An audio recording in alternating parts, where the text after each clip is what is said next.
Hello students, कैसे हैं आप लोग। मैं केशव जखुटिया एक बार फिर आप सभी लोगों का स्वागत करता हूं। आज हम लोग मोल कॉन्सेप्ट में पढ़ने वाले हैं ऐसी रिएक्शंस के बारे में जिसे अपन लोग मोल के कॉन्सेप्ट से इसको बैलेंस करने वाले हैं, है ना। जिसको अपन लोग एक केमिस्ट्री में एक टॉपिक है जिसको बोलते हैं रस समीकरण मिति, है ना, या फिर स्टाइक्योमेट्री, है ना। दोनों में से आप कुछ भी बोल सकते हैं इसको, रस समीकरण मिति या स्टाइक्योमेट्री। मतलब क्या होता है, ये कोई बहुत बड़ी टर्म नहीं है कि कोई बहुत ज़्यादा टफ टर्म है।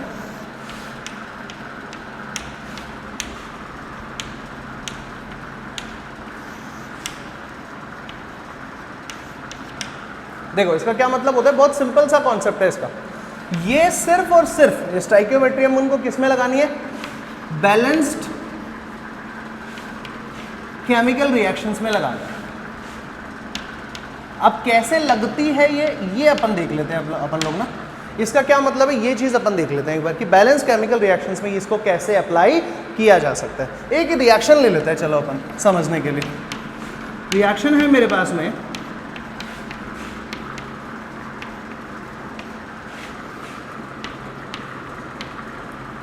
N2 + 3H2 प्रोड्यूसेस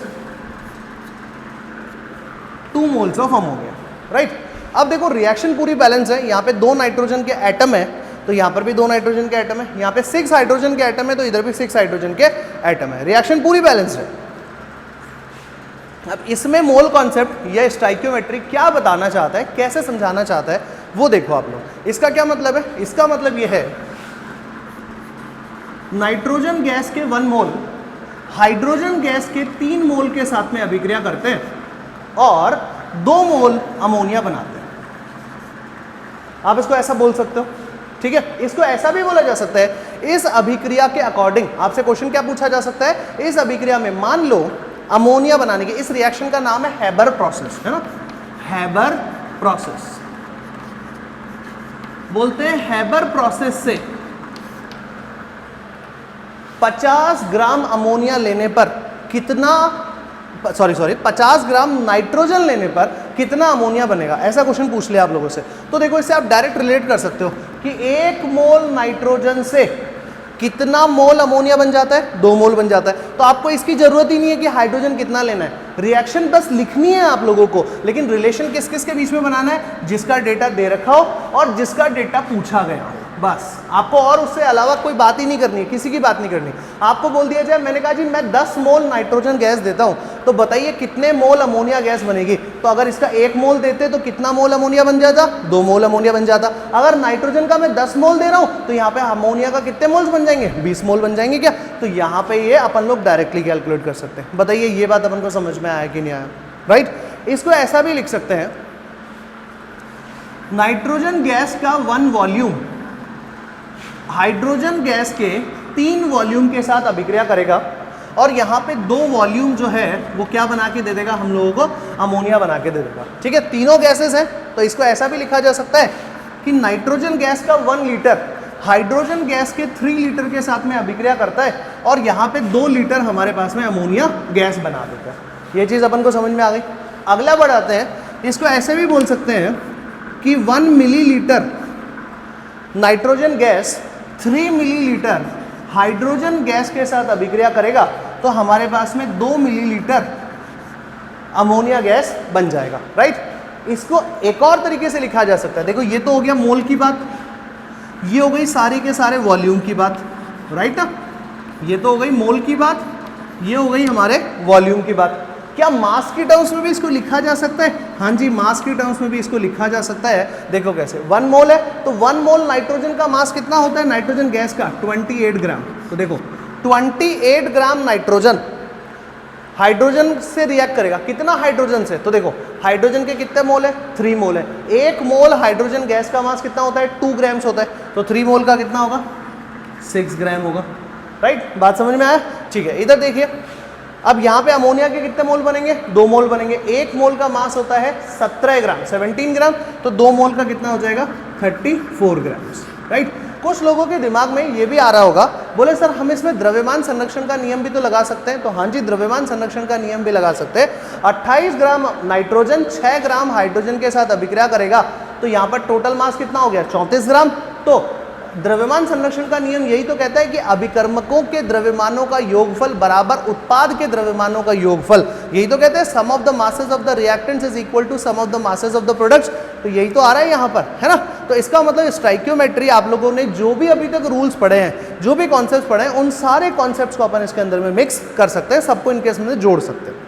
लेकिन स्टूडेंट सबसे ज़्यादा गड़बड़ कहाँ करेगा या सबसे ज़्यादा गलती कहाँ पर करेगा, वो एक बार अपन लोग देख लेते हैं। तो स्टूडेंट गड़बड़ करता है नाइट्रोजन गैस का 1 ग्राम हाइड्रोजन गैस के 3 ग्राम के साथ अभिक्रिया करेगा, क्योंकि यहाँ पे तो 1 लिखा है इसलिए 1 ग्राम, हाइड्रोजन के आगे 3 लिखा है इसलिए 3 ग्राम, और वो यहाँ पर क्या बना देगा 2 ग्राम अमोनिया जो है वो बना लेगा। तो याद रखना ऐसा कोई डिटर्मिनेशन नहीं होता है, ये गलत डेटा है, याद रखना इस चीज़ को कि यहाँ पर जो आगे ये जो नंबर लिखे हुए होते हैं, ठीक है, ये नंबर कभी भी आपको ग्राम्स नहीं बताते हैं, याद रखना। ये सबसे पहले आपको क्या बताते हैं, मोल बताते हैं कि इसका 1 मोल इसके 3 मोल से, इसके 2 मोल से अभिक्रिया करेंगे, ये बनाएंगे, ये आपको ये बताते हैं, ठीक है। ये कभी भी ग्राम नहीं बताते हैं, याद रखना। ये लास्ट वाली लाइन नहीं लग सकती है कभी भी, और स्टूडेंट सबसे ज़्यादा केस में यही लाइन लगाते हैं।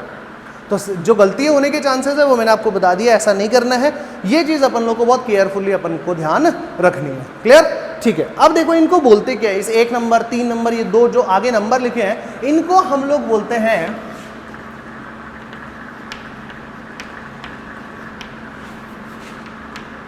रस समीकरण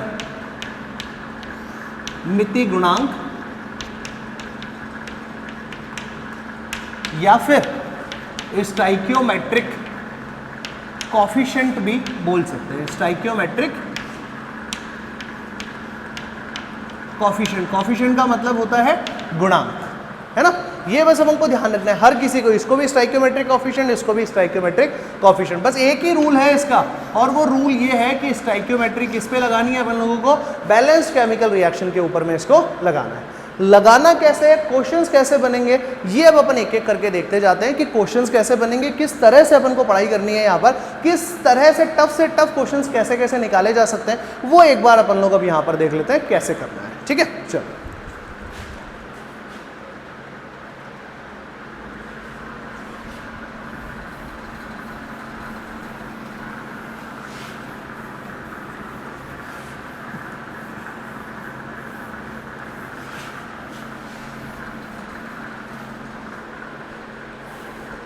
देखो बच्चों, आपको गिवन है 56 ग्राम नाइट्रोजन 12 ग्राम हाइड्रोजन के साथ में रिएक्शन करता है। ठीक है, और क्या बोल रहे हैं, आपको कैलकुलेट करना है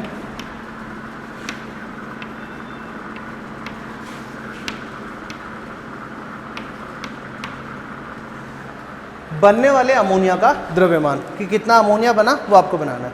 देखो इसके लिए आपको कोई स्टोइकियोमेट्री लगाने की भी जरूरत नहीं है। क्यों? आपने रिएक्शन लिखी, रिएक्शन लिखने के बाद आप द्रव्यमान संरक्षण का नियम भी लगा सकते थे। 56 + 12 कितना होना चाहिए बताओ जल्दी से, 68 ग्राम होना चाहिए। अपन को तो ऐसे ही लग रहा है कि यहाँ पर कितना होना चाहिए, 68 ग्राम होना चाहिए।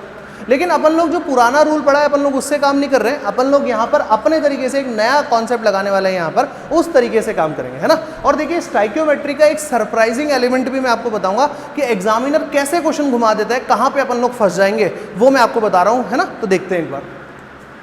देखो इसका एक रूल है, रूल तो ये है बैलेंस केमिकल रिएक्शन। और याद रखो जो भी डेटा आपको गिवन हो, चाहे ये गिवन हो, चाहे मास गिवन हो, चाहे वॉल्यूम गिवन हो, कुछ भी गिवन हो, हमेशा और हमेशा क्या बनाओ, हमेशा और हमेशा गिवन डेटा को नंबर ऑफ मोल्स में कन्वर्ट करो। जो भी डेटा आपको गिवन है उसको नंबर ऑफ मोल्स में कन्वर्ट करो। तो number of moles of nitrogen कितना है भाई, नाइट्रोजन का mass divided by total mass. Total mass कितना हो गया यहाँ पर नाइट्रोजन का 28 हो जाएगा, है ना।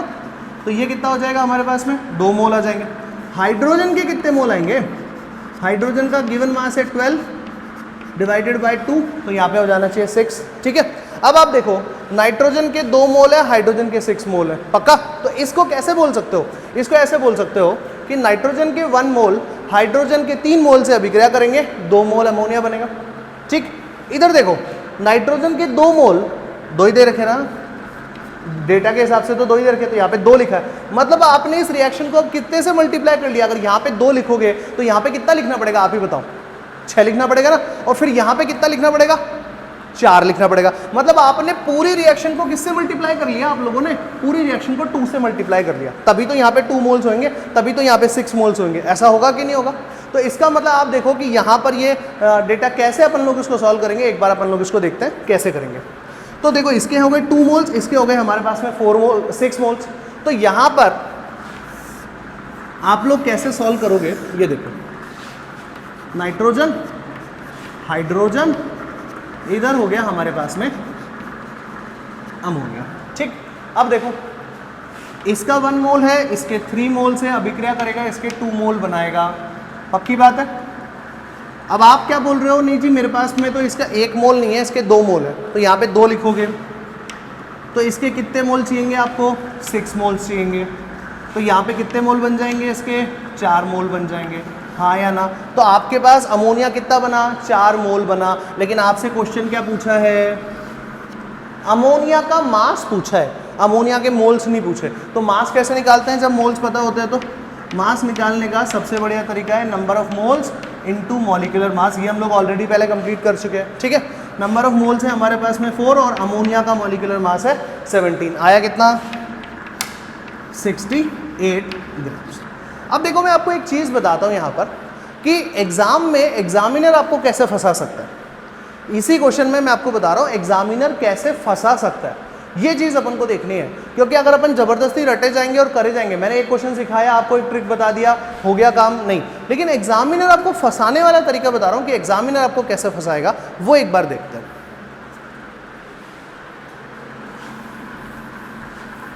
इसी क्वेश्चन में, ताकि आपको पता चल सके कि अपन लोग यहां पर किस तरह से नए नए क्वेश्चंस, नए नए कॉन्सेप्ट सीख सकते हैं। देखो आपको बोल दिया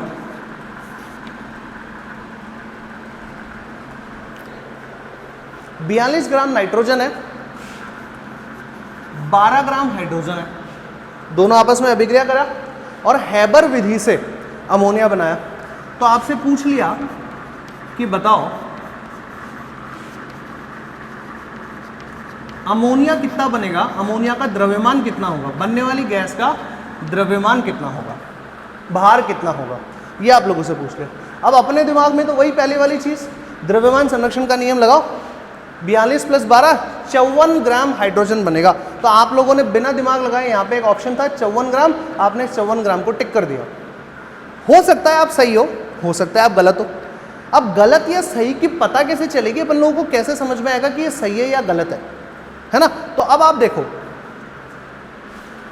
मैंने आपको एक चीज बोली कि जो भी डेटा गिवन हो वो किसके अंदर में होना चाहिए, नंबर ऑफ मोल्स में होना चाहिए। अब नंबर ऑफ मोल्स में अगर डेटा होना चाहिए तो यहाँ पे क्या लिखूंगा, given mass upon gram molecular mass, ये हो जाएगा अपना 3/2। यहाँ पे आप देखोगे तो ये हो जाएगा 12/2, ये हो गया 6। इसके कितने मोल गिवन है, 1/5, और इसके कितने मोल गिवन है, 6 मोल्स हमारे पास यहाँ पर गिवन है, यही तो है। तो अब देखो इसके हिसाब से, अब देखो अब बनाना क्या है, अमोनिया, पूरी रिएक्शन बैलेंस है।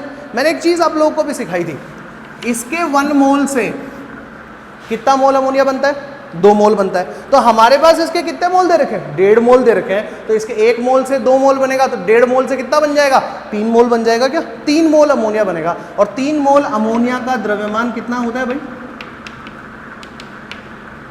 यही तो पढ़ा था, number of moles into molecular मास, इतना ग्राम अमोनिया बनना चाहिए। एक ट्रिक तो ये हो गया। दूसरा देखो भाई, हाइड्रोजन के कितने मोल्स हैं, 3 मोल्स हैं। अगर हाइड्रोजन के 3 मोल से कितना मोल अमोनिया बनेगा, 2 मोल बनेगा। तो इसके 6 मोल से कितना बनेगा भाई, इसके कितने हैं, 3 का डबल कर दिया आपने, 6 कर दिया ना, तो वहां पे भी क्या करो, 2 का डबल कर दो, कितने मोल बनेगा, 4 मोल। तो 4 मोल का द्रव्यमान कितना होगा भाई, ये आएगा पक्का। अब या तो आंसर आएगा 51 या आंसर आएगा 68। किसी भी कंडीशन में 54 तो नहीं आ रहा ना। तो याद रखना, अब क्वेश्चन बदल गया है। अब पहले वाला क्वेश्चन नहीं है, पहले वाले क्वेश्चन में तो आपको बिल्कुल सही डेटा दे रखा था, क्लास 11th का क्वेश्चन था। लेकिन जैसे ही आप IIT के लिए या फिर नीट के लिए आते हैं तो आपको ऐसा डेटा देगा। देखो क्वेश्चन वही है, सिर्फ यहां पे हमने कुछ डेटा बदल दिया, थोड़ा सा, सारी कहानी बदल गई। बोले सर मतलब चीजें अभी भी क्लियर नहीं हो रही है, 54 क्यों नहीं आना चाहिए? भाई आप यही तो बोलते हो कि 54 द्रव्यमान संरक्षण का नियम नहीं, आप ये बोल दो या तो फिर कि सर द्रव्यमान संरक्षण का नियम नहीं लग रहा, तो है ना ऐसा मान लेते हैं कि द्रव्यमान संरक्षण का नियम नाभिकीय अभिक्रियाओं पे नहीं लगता या फिर मास एनर्जी रिएक्शंस जो होती है उन पे नहीं लगता, और साथ साथ में हम मान लेंगे कि कुछ ऐसी रिएक्शंस भी होती है जिनके ऊपर द्रव्यमान संरक्षण का नियम नहीं लगता। लेकिन मैं तो बोल ही नहीं रहा कि यहाँ पे द्रव्यमान संरक्षण का नियम नहीं लग रहा, द्रव्यमान संरक्षण का नियम लग रहा है यहाँ पर भी, लेकिन कैसे लग रहा है वो अब अपन को सीखना पड़ेगा। और क्या है ये नया कॉन्सेप्ट क्या आ गया? तो देखो एक बात समझो, इसको इस तरह से समझो, यहां पर क्या कॉन्सेप्ट है, कैसे अपन को डिस्कस करना है, नया कॉन्सेप्ट बता रहा हूं, बिल्कुल नया, बिल्कुल नई चीज सिखा रहा हूं बेटा, ढंग से सीखना कैसे करना है। देखो स्टाइकियोमेट्री का ही पार्ट है ना, लेकिन स्टाइकियोमेट्री में अब आजकल सिंपल क्वेश्चन पूछने की बजाय ऐसे थोड़े टफ क्वेश्चन पूछ लेता है, तो किस तरह से सॉल्व किए जाए वो एक बार आप देखो कैसे। अगला जो टॉपिक है जो मैं आप लोगों को इस रिएक्शन से सिखाना चाहता हूं वो टॉपिक है लिमिटिंग रिएजेंट। हिंदी में इसको बोलते हैं सीमांत अभिकर्मक।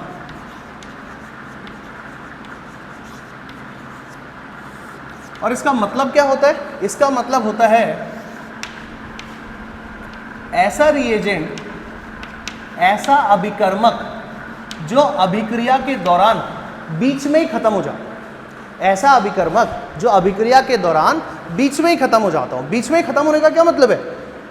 जैसे मान लो रिएक्शन है ये N2 + 3H2, यहां पे आ जाएगा 2 अमोनिया, ठीक है। अभिकर्मक कौन से हैं पहले तो ये बताओ? तो अभिकर्मक तो ये दो ही है ना, ये तो उत्पाद है।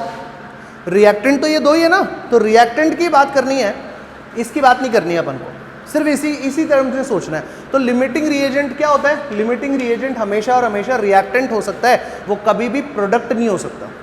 पक्का? ठीक। अब देखो इस बात को समझो, मैं डेफिनेशन क्या बोल रहा हूं? ऐसा रिएक्टेंट जो अभिक्रिया के बीच में ही खत्म हो जाता है। जैसे एक चीज समझो, मान लो आप लोगों को 5 कप चाय बनानी है, आपके पास चाय है, दूध है, पानी है, सब कुछ है आपके पास, लेकिन 5 कप चाय बनाने के लिए चीनी नहीं है। 5 कप चाय बनाने के लिए चीनी नहीं है, चीनी तो 2 कप चाय बनाने जितनी है। तो दूध चाहे कितना ही ज़्यादा हो, पानी चाहे कितना ही ज़्यादा हो, चाय पत्ती कितनी ज़्यादा हो, चाय का मसाला कितना ही ज़्यादा हो, लेकिन वास्तविकता में जो चाय, जिस टेस्ट की चाय आप लोग पीते हैं वो तो 2 ही कप बनेंगे ना बेटा। ऐसे तो आप कुछ भी मत मिलाओ, है ना, ऐसे तो अपन उसकी बात नहीं कर रहे हैं, अपन एक बेसिक कॉन्सेप्ट की बात कर रहे हैं। बेसिक कॉन्सेप्ट तो इतना ही है कि अगर कोई भी एक चीज़, जैसे चीनी आपने 2 चम्मच डाली तो 2 कप चाय बन गई, जो टेस्ट आपको चाहिए। बाकी दूध, चाय पत्ती कुछ भी हो, उससे कोई काम होने वाला है? उससे कोई फर्क पड़ने वाला है? उससे कोई फर्क पड़ने वाला नहीं है। यहां तक अपन को ये बात अपन को क्लियर हो गई क्या? यहां तक समझ में आ गया? अब देखो, तो इसका मतलब हुआ कि इन दोनों में से जब आपको 2 डेटा गिवन हो, याद रखना जब आपको 2 डेटा गिवन होते हैं, 2 अभिकर्मक हैं और दोनों का ही डेटा गिवन है, तो हमेशा और हमेशा चेक करना चाहिए कि कोई इसमें लिमिटिंग रिएजेंट तो नहीं है, कोई इसमें LR तो नहीं है ना। LR शॉर्ट फॉर्म में बोल रहे हैं अपन इसको कि LR तो नहीं है ना। पता कैसे चलेगा कौन सा खत्म हो गया? पता कैसे चलेगा कि कौन सा खत्म हो गया? तो देखो पता कैसे चलता है, बहुत आसान सी बात है। पहले इसकी डेफिनेशन लिख देता हूं। A reactant which gets consumed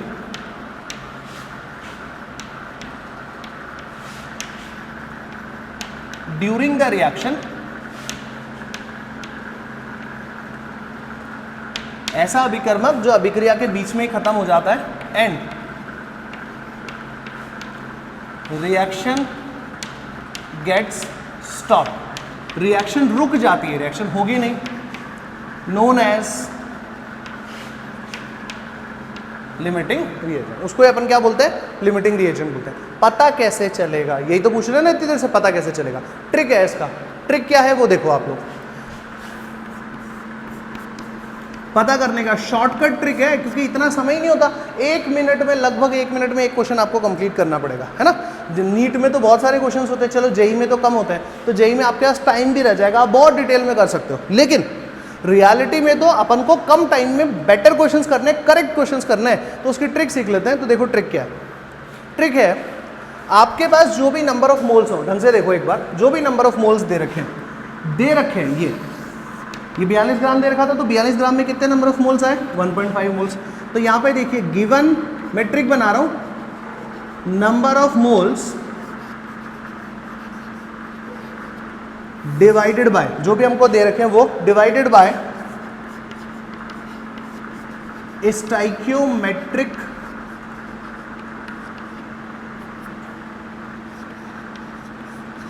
coefficient. Stoichiometric coefficient क्या होता है? रस समीकरण मिति गुणांक। यही तो अपन लोगों ने पढ़ा है। तो नाइट्रोजन का रस समीकरण मिति गुणांक कितना है? 1।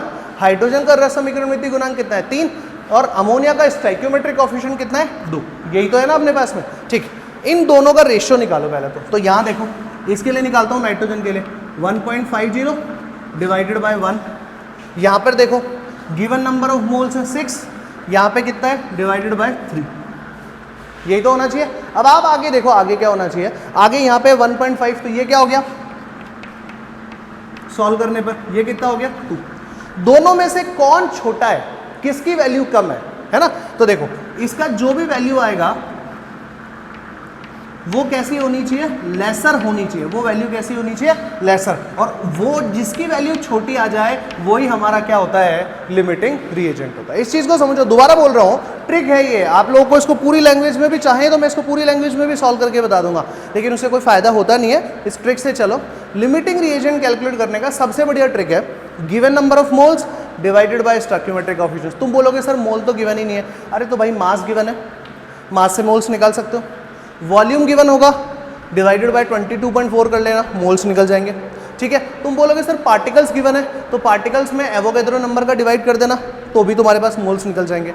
मोल्स कैलकुलेट करना है, ये कंपलसरी है।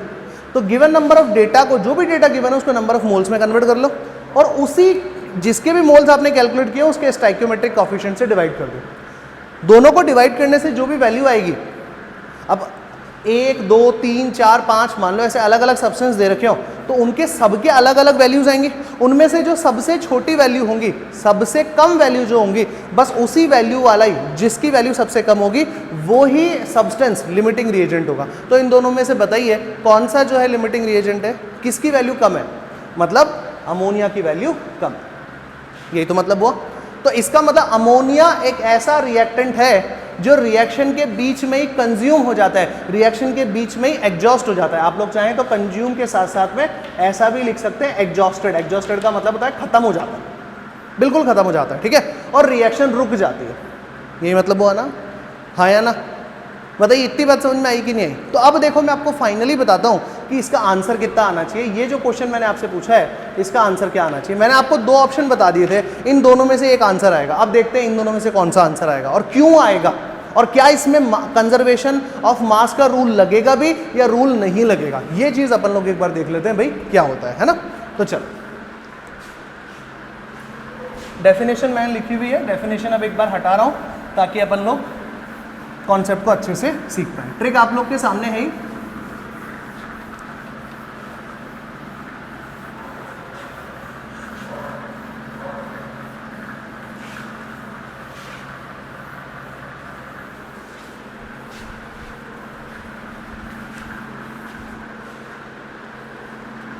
देखो क्वेश्चन है N2 + 3H2 प्रोड्यूसेस 2NH3। इसके 42 ग्राम्स थे, इसके 12 ग्राम्स थे। इसके नंबर ऑफ मोल्स कितने निकल गए अब अपने पास में? सॉल्व किया तो 1.50 और यहाँ पे हो गए इसके 6 मोल्स। ठीक है। अपन लोग क्या कर रहे हैं? लिमिटिंग रिएजेंट भी फाइंड आउट करना चाहते हैं। तो लिमिटिंग रिएजेंट के लिए given number of moles divided by stoichiometric ratio, given number of moles divided by stoichiometric ratio, यही तो है। ये कितना आया? 1.50 और इधर ये कितना आ जाएगा? 2। तो इसका मतलब ये जो है वो लिमिटिंग रिएजेंट होगा। मतलब नाइट्रोजन क्या होगा? लिमिटिंग रिएजेंट होगा। यहीं तक तो सीखा है। ठीक है। इसका मतलब समझ लेते हैं, फिर उसके बाद अगर तुम्हारे मन में कोई डाउट भी है तो भी मैं इसको आगे कवर कर दूंगा। आई अंडरस्टैंड कि आप लोगों के दिमाग में क्या क्या क्वेश्चंस चल रहे होंगे, वो भी मैं एक एक करके कवर करता हूँ। Allow me for next 2-3 minutes. देखो बेटा, इसका मतलब ये हुआ कि 1 मोल नाइट्रोजन, ढंग से देखना, आप लैंग्वेज लिख रहा हूं, रिएक्ट्स विद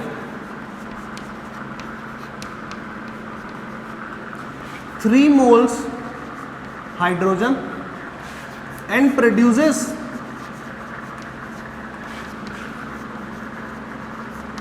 2 मोल अमोनिया। यही तो मतलब है। देखो 1 मोल नाइट्रोजन 3 मोल हाइड्रोजन के साथ अभिक्रिया करके 2 मोल अमोनिया बना देता है। हमारे को नाइट्रोजन कितना गिवन है, 1.5 मोल से तो गिवन है, तो 1.5 मोल नाइट्रोजन। अब बताओ कितने मोल हाइड्रोजन के साथ अभिक्रिया करेगा? एक 3 के साथ करता था, तो 1.5 कितने के साथ करेगा? 4.5 के साथ में करेगा ना। 1.5 × 3 कर लोगे तो 4.5 मोल्स आ जाएंगे कि नहीं आएंगे? 4.5 मोल हाइड्रोजन के साथ अभिक्रिया करेगा एंड प्रोड्यूसेस। अब आप ही बताओ, अगर इसका 1 मोल था नाइट्रोजन का, तो अमोनिया के कितने मोल बनते थे? 2 मोल। अमोनिया अब सॉरी नाइट्रोजन के कितने मोल आ गए? 1.5 मोल। तो इसके कितने मोल बन जाएंगे? यहाँ पर 3 मोल बन जाएंगे। क्या ये बात अपन को समझ में आया या नहीं आया? राइट, इसके 3 मोल बन जाएंगे। कहानी खत्म। 3 मोल अमोनिया का मतलब होता है 3 × 17, आंसर आ गया हमारा 51 ग्राम। पक्का? अब एक बात बताओ, आपको टोटल हाइड्रोजन कितने मोल गिवन था? 6 मोल गिवन था ना। यूज कितना हुआ? 4.5 मोल ही यूज हुआ। कुछ बचा होगा, इसका मतलब कितना बचा है ना? तो left mass of hydrogen is equals to, अब एक सेकंड, मास तो अभी अपन डायरेक्ट नहीं कैलकुलेट कर पाएंगे, पहले अपन लोग कर देते हैं लेफ्ट मोल्स। बचे हुए मोल कितने हैं हाइड्रोजन के? टोटल थे 6, उसमें से काम में कितने आए? 4.5 ही तो काम में आए। अरे भाई, जब 5 कप चाय बनाने की प्लानिंग करी थी, लेकिन चीनी कितनी थी? 2 कप ही तो, 2 कप के हिसाब से ही तो थी। इसका मतलब आपने दूध कितना डाला होगा? 2 कप के हिसाब से। पानी भी उसी के हिसाब से डाला होगा, चाय पत्ती भी 2 कप के हिसाब से ही डाली होगी। इतना ही तो काम में आया, बाकी तो सारा का सारा बचा हुआ ही होगा। तो इसका मतलब टोटल हमारे पास थे 6, उसमें से 1.5 मोल बच गए हैं और 4.5 मोल जो है वो काम में आ गए हैं। यही तो हुआ। हाइड्रोजन के 1 मोल का मास कितना होता है? 2 ग्राम। तो 1.5 मोल का मास कितना होगा? Number of moles into molecular mass is equals to हो जाएगा हमारे पास में 3 ग्राम। यही तो होगा। तो अब मेरी बात समझो, यहाँ पे कंजर्वेशन, मास ऑफ कंजर्वेशन का रूल लगता है, गलत बोल रहा हूँ, कंजर्वेशन ऑफ मास का रूल लगता है या नहीं लगता? द्रव्यमान संरक्षण का रूल लगेगा या नहीं लगेगा? रूल क्या है? देखो रूल है अब यहाँ पर,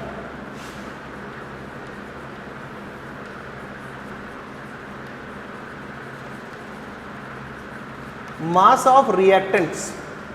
द्रव्यमान, किसका द्रव्यमान चाहिए अब हम लोगों को? अभिकर्मकों का द्रव्यमान बराबर होगा मास ऑफ प्रोडक्ट्स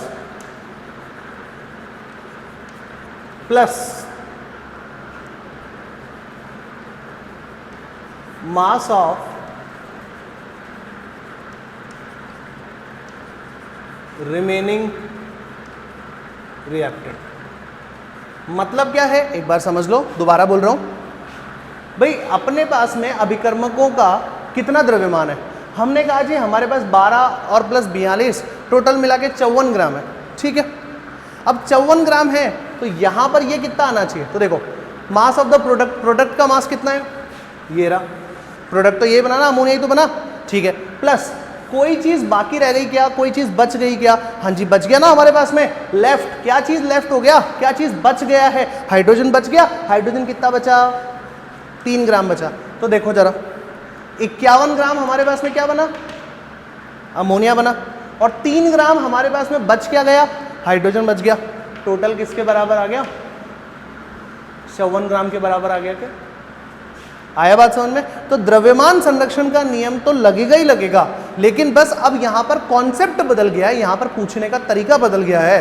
तो देखो लिमिटिंग, अब देखो लिमिटिंग रिएजेंट क्या होता है, कैसे कैलकुलेट करना है कि ये लिमिटिंग रिएजेंट है या फिर ये लिमिटिंग रिएजेंट है, पता कैसे चलेगा? इसका ट्रिक भी आप लोगों ने सीख लिया। कब लगाना है? चलो ट्रिक आता है। अब हर क्वेश्चन में लगाओगे क्या? तो एक चीज समझ लो, आपको कब लगाना है।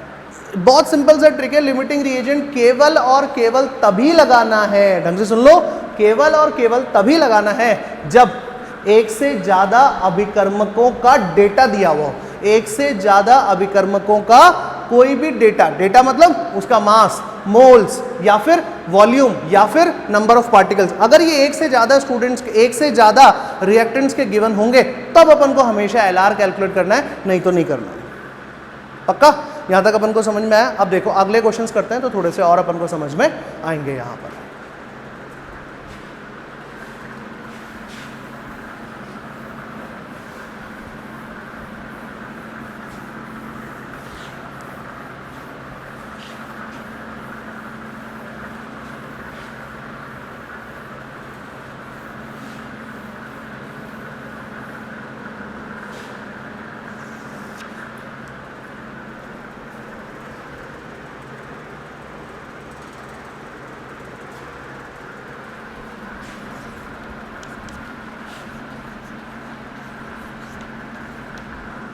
देखो क्वेश्चन गिवन है आपको, 120 ग्राम कार्बन है, इसको क्या करना है?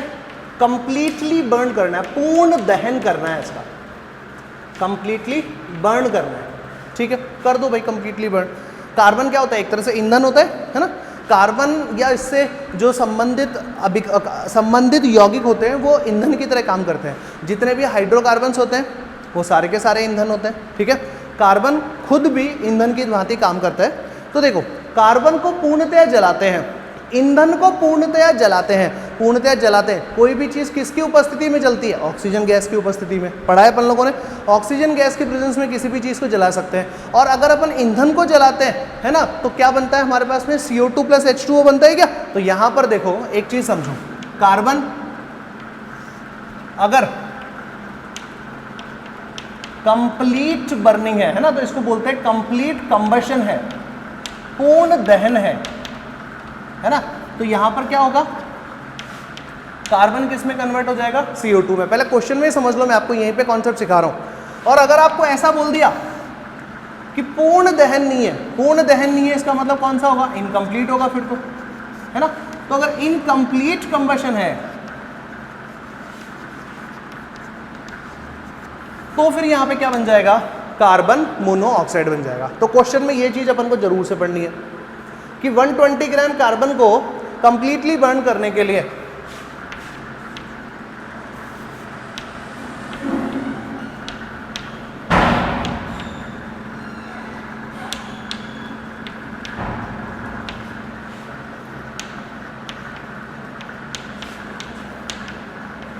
आपको क्वेश्चन में बोला कि बताइए कितना वॉल्यूम ऑक्सीजन गैस की जरूरत पड़ेगी। 120 ग्राम कार्बन को कंप्लीटली, मैं पूरा क्वेश्चन नहीं लिख रहा हूँ, सिर्फ वर्ड्स लिख रहा हूँ ताकि अपन को कॉन्सेप्ट समझ में आए।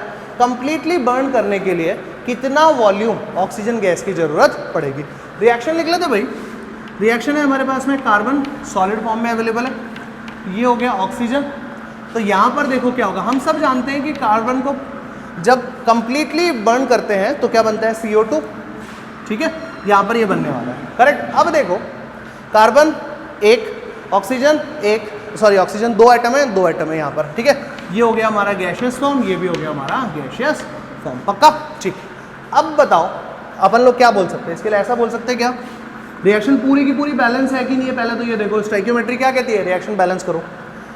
इसका 1 मोल ऑक्सीजन के 1 मोल के साथ में रिएक्शन करेगा और 1 मोल कार्बन डाइऑक्साइड प्रोड्यूस करेगा, यही तो हुआ।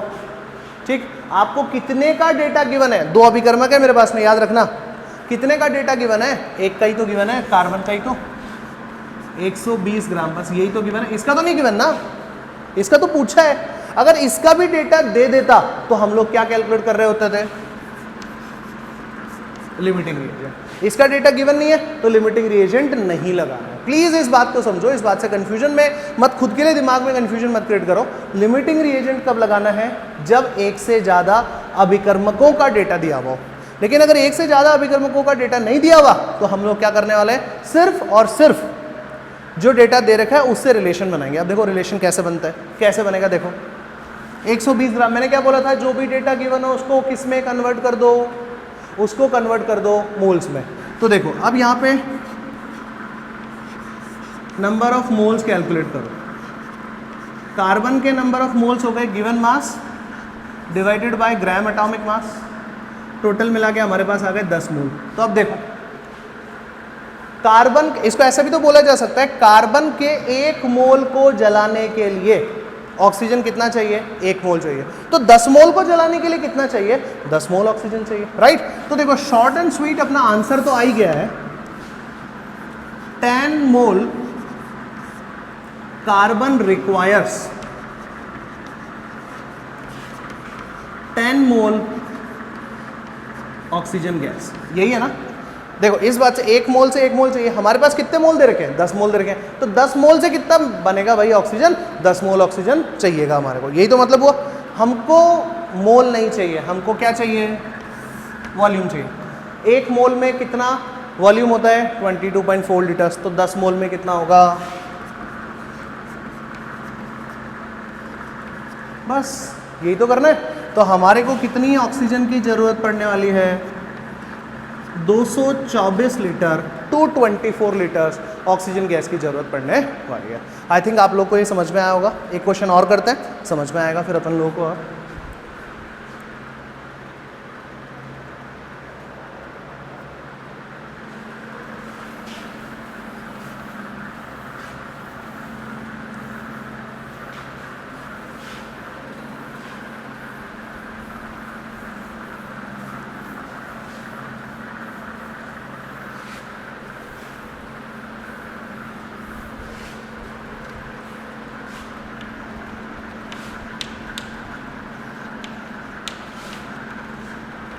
अगला क्वेश्चन है, during decomposition of KClO3 12.8 gram oxygen is formed.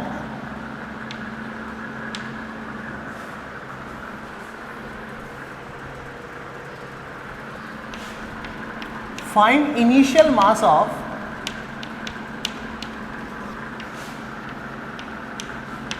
KClO3।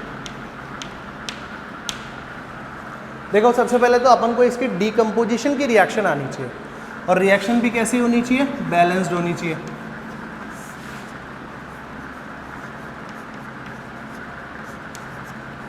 देखो ये मैंने यहाँ पर बैलेंस करके रिएक्शन लिख दिया। 1 potassium 1 potassium 1 chlorine 1 chlorine 3 oxygen के एटम। अभी कितने हो गए बेटा? 6 ऑक्सीजन के एटम हो गए, डिवाइडेड बाय 2 कर दिया तो 3 हो गए। बैलेंस हो गई रिएक्शन तो ठीक। आपको क्या बोला जा रहा है? देखो इसको अब समझो एक बार पहले। इसका 1 मोल है, इसी का ही तो डेटा पूछा है ना। अब देखो इनिशियल मास निकालना है, इसका पूछा है, और किसका डेटा दे रखा है? ऑक्सीजन का डेटा दे रखा है। तो बस इन दोनों की बात करो और किसी की बात मत करो। रिएक्शन बैलेंस होने के बाद इन दोनों की बात करो, यही स्टोइकियोमेट्री सिखाता है अपन को। तो यहाँ पे इसका 1 मोल है, तो इसके कितने मोल्स होंगे? 3/2 मोल्स होंगे। देखो 1 मोल पोटेशियम क्लोरेट को KClO3 को डिकम्पोज करने से कितना मोल ऑक्सीजन बन जाता है? 3/2 मोल्स ऑक्सीजन बन जाता है, यही तो मतलब हुआ। मतलब 3/2 मोल ऑक्सीजन का मतलब हो गया हमारे पास में 1.5 × 32 ग्राम ऑक्सीजन बन जाता है। पक्का? तो अब देखो इसको ऐसा बोल सकता हूँ क्या? अच्छा इसका भी मास निकाल लो एक बार। इसका मास निकालेंगे तो 39 + 35.5 + 48, यही होने वाला है। ठीक है, अब देखो यहाँ पर क्या कर सकते हैं,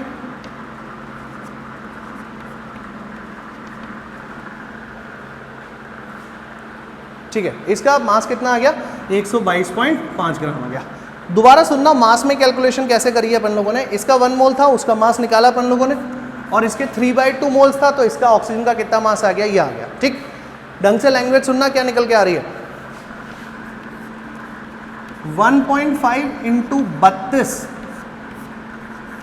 ग्राम ऑक्सीजन बनाने के लिए कितना KClO3 चाहिए? 122.5 ग्राम KClO3 आवश्यक है। यही तो हुआ ना इसका मतलब भाई, हाँ या ना। तो 1 ग्राम ऑक्सीजन बनाने के लिए 122.5 डिवाइडेड बाय 1.5 इंटू में 32, यही तो हुआ। और हमारे को कितनी ऑक्सीजन बनाने को बोला है? 12.8 ग्राम। तो 12.8 ग्राम ऑक्सीजन बनाने के लिए यहाँ पे कितना चाहिए, 122.5 divided by 1.5 multiplied by 32 into में 12.8 ग्राम KClO3 आवश्यक होगा। राइट, हो गया क्या हमारा क्वेश्चन? देखो इसको सॉल्व कर लेंगे, आंसर हमारे पास में आ जाएगा। देखो इसको सॉल्व करके क्या आता है, यहाँ पे जब आप इसको सॉल्व करेंगे तो यहाँ पे हो जाएगा 4, और इसको देख लीजिए कैसे करेंगे।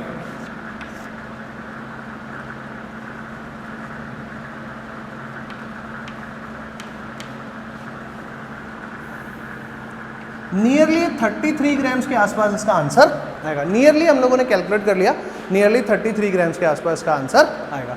आप देखो क्वेश्चन, देखो क्वेश्चन कितना इंपॉर्टेंट है। क्या यहाँ पे LR लगाना था? नहीं। क्यों? एक ही रिएक्टेंट था, इसके बारे में पूछा जा रहा था। ठीक है, इन दोनों में से किसका डेटा गिवन था? एक का ही डेटा गिवन था। एक से ज्यादा डेटा गिवन हो तो LR लगाना, नहीं तो कभी भी LR नहीं लगाना। ये बात अपन को समझ में आ गई क्या? एक क्वेश्चन और कर लेते हैं, फिर उसके बाद अपना ये टॉपिक कंप्लीट हो जाएगा।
ये इस तरीके के क्वेश्चन बहुत पूछे जाते हैं। देखो बच्चों कैसे, आपको बोला जा रहा है 400 ग्राम कैल्शियम कार्बोनेट को गर्म करना है। अपॉन हीटिंग, हीट करने पर हमको क्या मिलेगा? How much volume of oxygen, है ना, कितना वॉल्यूम ये प्रोड्यूस करेगा, ये अपन को बताना है।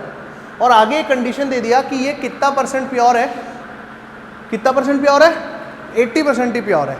तो इसका मतलब ये हुआ, एक बार पहले रिएक्शन लिखते हैं ना, उसके बाद ये परसेंटेज और ये सब की बात करते हैं। कैल्शियम कार्बोनेट को हीट करने पर इधर तो बनता है कैल्शियम ऑक्साइड और इधर बन जाता है हमारे पास में CO2। आप इसको ऑक्सीजन गैस की जगह आप यहाँ पे लिख लो CO2 गैस, है ना। वॉल्यूम ऑफ CO2 गैस आपको निकालना है यहाँ पर। ठीक, अब देखो आपको क्या कैसे कैलकुलेट करना है, ये एक बार देख लो पहले। गिवन मास कितना है? 400 डिवाइडेड बाय, मैंने आपको क्या बोला, पहले तो रिएक्शन बैलेंस करो और उसके बाद जो भी डेटा दे रखा है उसको मोल में कन्वर्ट कर लो। कैल्शियम कार्बोनेट का ग्राम मॉलिक्यूलर मास कितना होता है? 100। कितना आया? 4। अगर आप इस अप्रोच से सॉल्व करेंगे तो आपका आंसर परफेक्टली गलत हो जाएगा। क्यों? क्योंकि आपने यहां तक का ही डेटा पढ़ा है, यही क्वेश्चन पढ़ा आप लोगों ने। आप लोगों ने ये आगे वाला क्वेश्चन पढ़ा ही नहीं, तो आधा क्वेश्चन पढ़ोगे तो गलत आना ही है। इसका क्या मतलब है? अब ये देखो एक बार, इसका मतलब है कि 80% प्योर है तो 20% क्या है? इम्प्योरिटी है। 20% कचरा है, 20% वेस्ट मटेरियल है। तो वेस्ट मटेरियल से कभी प्रोडक्ट थोड़ी बनता है, हाँ या ना? पहले ये बताओ भाई। देखो एक सिंपल सी बात है कि इस कैल्शियम कार्बोनेट के अंदर में मिट्टी हो सकती है। मिट्टी को गर्म करने से कभी कार्बन डाइऑक्साइड या कैल्शियम ऑक्साइड थोड़ी मिलता है। तो इसका मतलब आपको कहने को तो हमारे, जैसे एक सिंपल सी बात देखो, आपके पास कोई भी गोल्ड की ज्वेलरी हो, आपने उसको एक बार वेट किया, वो आया 50 ग्राम, लेकिन क्या उसमें परफेक्टली 50 ग्राम गोल्ड है क्या? नहीं, उसके अंदर में तो आप लोगों ने और भी इम्प्योरिटी डाली होगी, कॉपर डाला होगा, है ना, टंगस्टन मिक्स किया होगा, कोई और चीज़ मिक्स की होगी। तो इसका मतलब ये होगा कि उस 50 ग्राम में कुछ इम्प्योरिटी मिक्स है ना। तो ठीक वैसे ही इस 400 ग्राम में भी कुछ इम्प्योरिटी मिक्स है।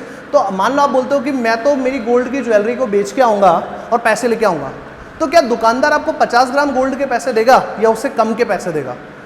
डेफिनेटली उससे कम के पैसे देगा। कितना कम के पैसे देगा? उतना कम कर देगा जितनी इम्प्योरिटी होगी, जितना कचरा होगा, जितना वेस्टेज होगा। बस हाँ या ना? ये बताइए पहले तो, राइट।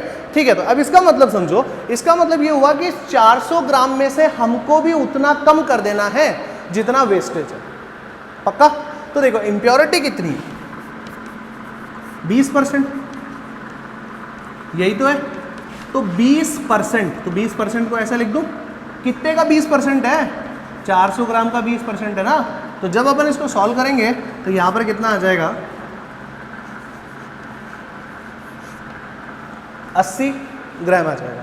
यही तो मतलब हुआ। ये चीज़ आप देखो, 400 ग्राम कैल्शियम कार्बोनेट में से 80% प्योरिटी है, तो 80% प्योरिटी है, तो ये आप देख लो कि अच्छा चलो इसको ऐसे नहीं समझ में आ रहा आप लोगों को, तो आप लोग डायरेक्टली प्योरिटी के टर्म्स में करते, छोड़ो।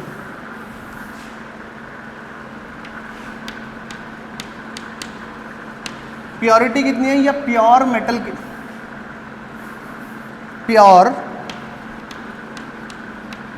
कंपाउंड कितना है वो देखो एक बार।